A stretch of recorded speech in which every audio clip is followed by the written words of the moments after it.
Ever lay awake at night thinking about what you do if like a huge storm hit, power's out, phone's dead? Yeah, I know that feeling. That's some scary stuff. Yeah, And in those moments, communication, it's not just convenient, it's like essential, right? absolutely. Could be life or death. And that's exactly where this deep dive comes in.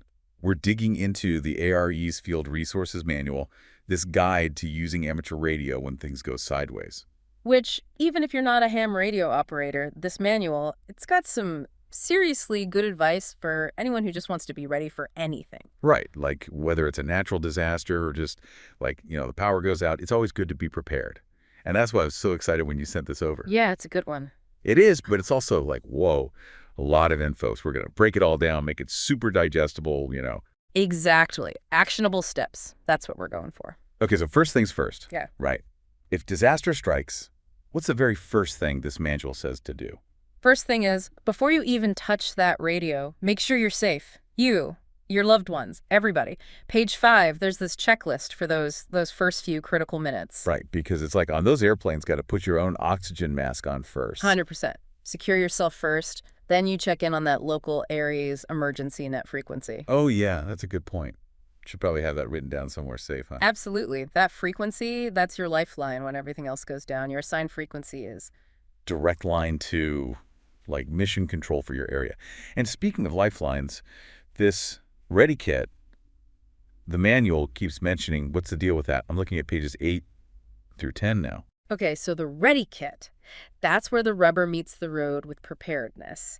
It's all about being self-sufficient for at least 72 hours. Whoa, 72 hours, that's 3 whole days. So what kind of stuff are we talking about here? Hit me with the highlights. Well, you've got your basics, of course. Extra batteries for the radios, flashlights, first aid kit, water, non-perishable food, enough to last a few days.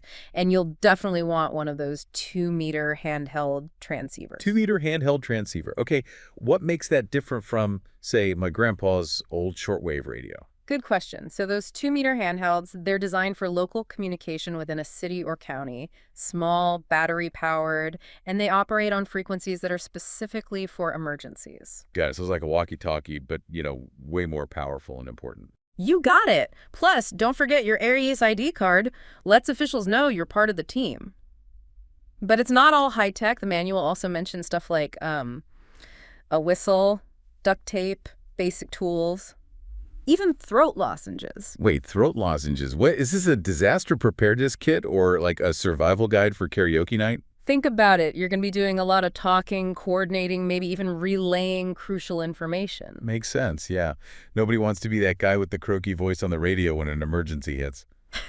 Speaking of which, I noticed the manual really stresses having, like, multiple power sources for your radios. Page 10, I think. For sure. Power grid's down. Car charger might not be an option. You got to keep those radios running. So extra batteries, obviously. Must have. And a solar charger, if you're operating during the day. And if you happen to have a generator, knowing how to connect your radio to it safely, that's huge. Redundancy is key. Okay, so we've got our go bags, our radios all charged up, our voice is nice and smooth thanks to those lozenges.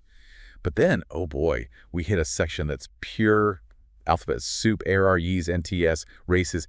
What is this, like a secret radio handshake? It's less about secret handshakes and more about knowing which team you're on during an emergency. The manual breaks it down starting on page 12. Okay, break it down for us. So ARES, that's the Amateur Radio Emergency Service. They're your local volunteer group, the ones who are providing communication support for, house fires, floods, that kind of thing. Okay, so the first responders are the radio waves. Exactly. Then there's NTS on page 15, National Traffic System. They sound way more official. NTS, they're all about message handling.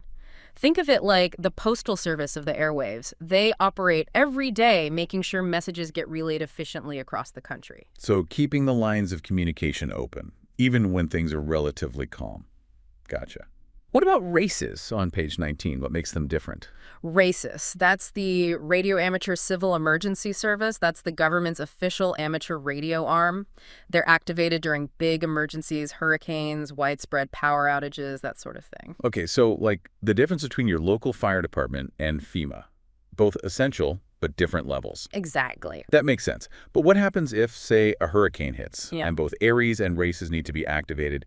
Who's in charge then? Good question, and the manual actually talks about this on page 20. There can be some overlap, so it's important to avoid confusion.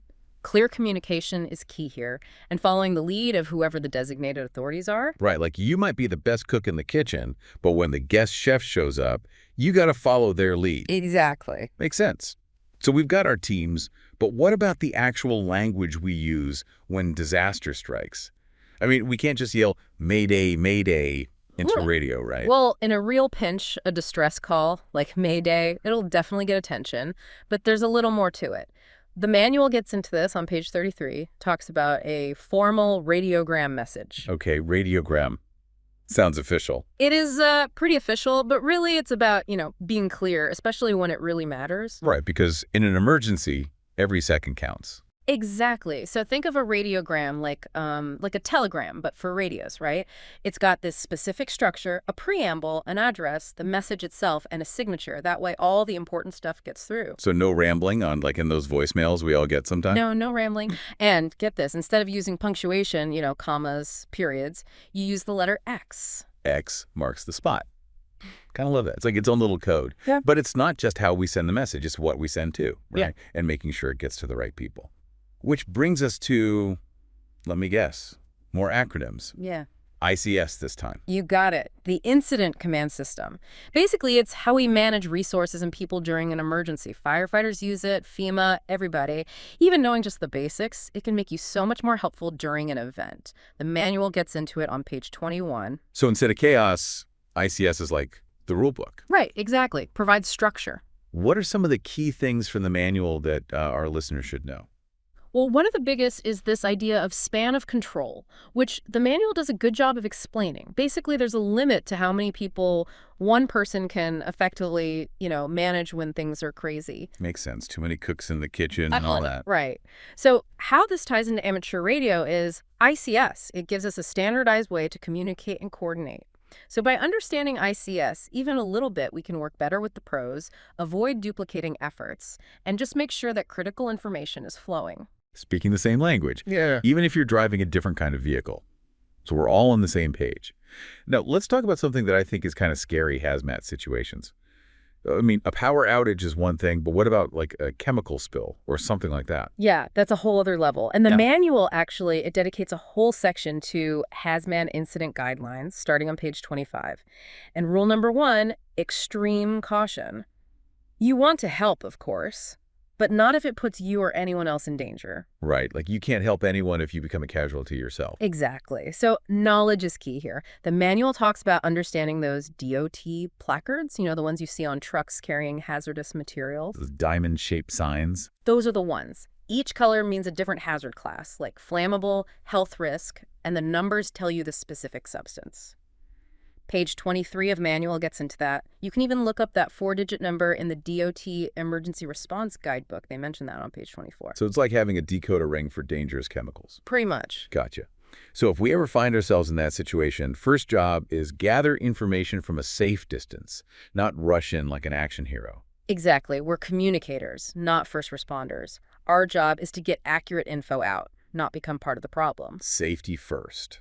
Well, we've covered a lot today. Everything from those first few minutes after disaster strikes to the gear we need to all those acronyms, message formats, even hazmat situations. Yeah. This ARES Field Resources Manual, it's really incredible. It's a great resource for sure. Great starting point anyway.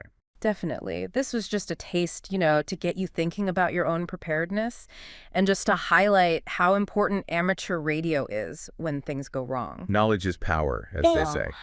So thank you to all of you for joining us for this deep dive into emergency preparedness. We're so glad you're here. And even more importantly, that you're thinking about these things.